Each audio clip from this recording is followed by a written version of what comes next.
Now then, I am your host for the day. I am Bragi, the son of Magnar.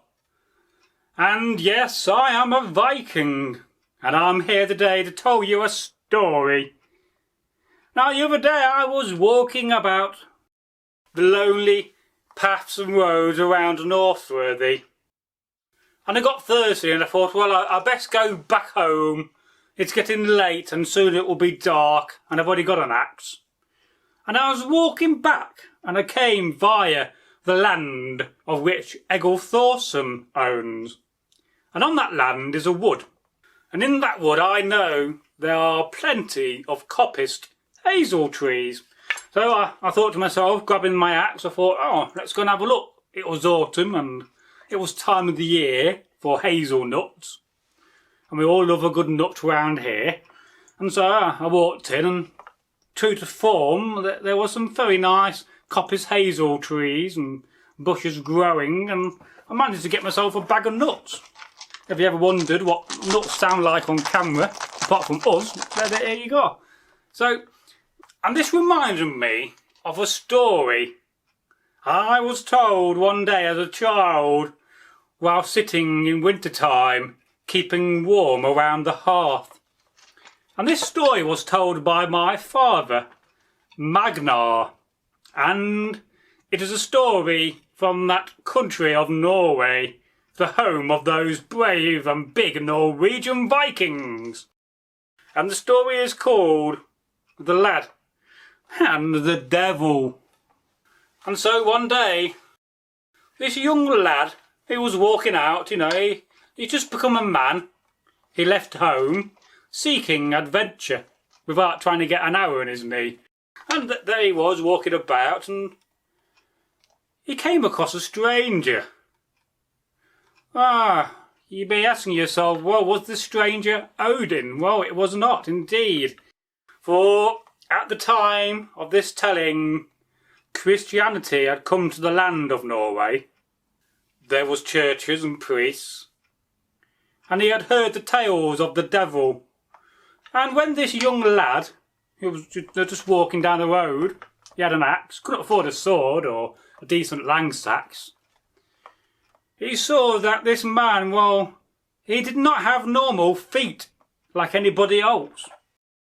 In fact, this man, he had the feet of a goat and was hooven.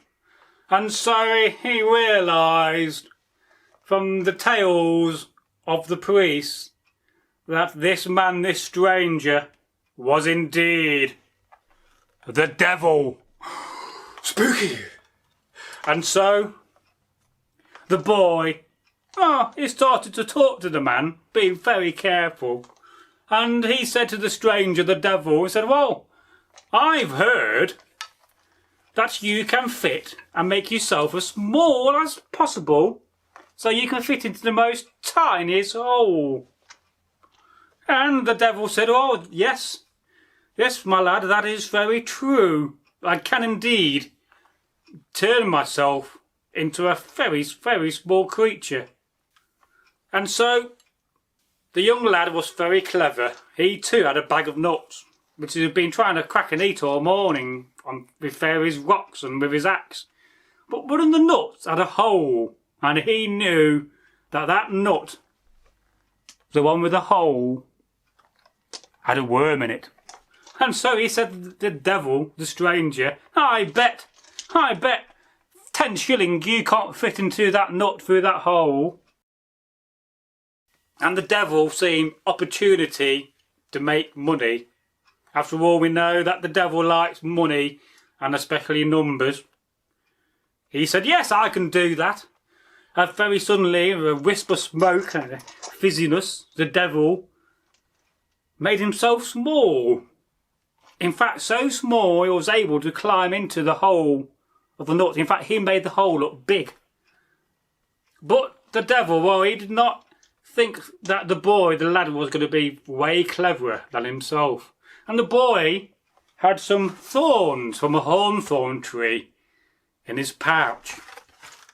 And so he got one out and very quickly jammed it in the hole. And he said to the nut and the devil inside, ha! Ah, now I've got you captured. There's no more deviling for you. And so the boy, he carried on walking. And in the distance, down a valley, he could see a farmstead with some buildings. This was a small village. And so he walked up, it was midday, and there was a blacksmith working. And he came up to the blacksmith with his one nut in his hand, the nut which contained the devil. And he said to the blacksmith, I bet you cannot get a hammer and break this nut. And so, looking for my hammer, I'm carrying one, the blacksmith got the nut and he put it on his anvil, and then he tried with one blow to break it. But what do you think happened, folks? Do you think that the nut broke? Oh no. The hammer bounced off and flew out the blacksmith's hand, and the nut remained unbroken. And this kind of slightly annoyed the blacksmith, because somehow the blacksmith knew that he should have broke that with this hammer. And so he went to the back of his workshop, a little outbuilding, and he got a bigger hammer, like this, but bigger. And again he got the nut, and he placed it on the anvil, and again with a good blow he tried to break the nut. But this time the blow was so mighty the hammer broke in half. And the devil, he rubbed his mind and his head. What's going on here? What's going on? Rubbing his chest, scratching it, thinking, oh, this is weird. I don't understand this. And so he went to the back of his workshop again until he got a big sledgehammer. The biggest hammer he had. And again he put the nut on the anvil and he tried to break it. He got both hands and he got the big hammer over his head and he went bang! And do you think that nut broke? Oh no, it stayed solid.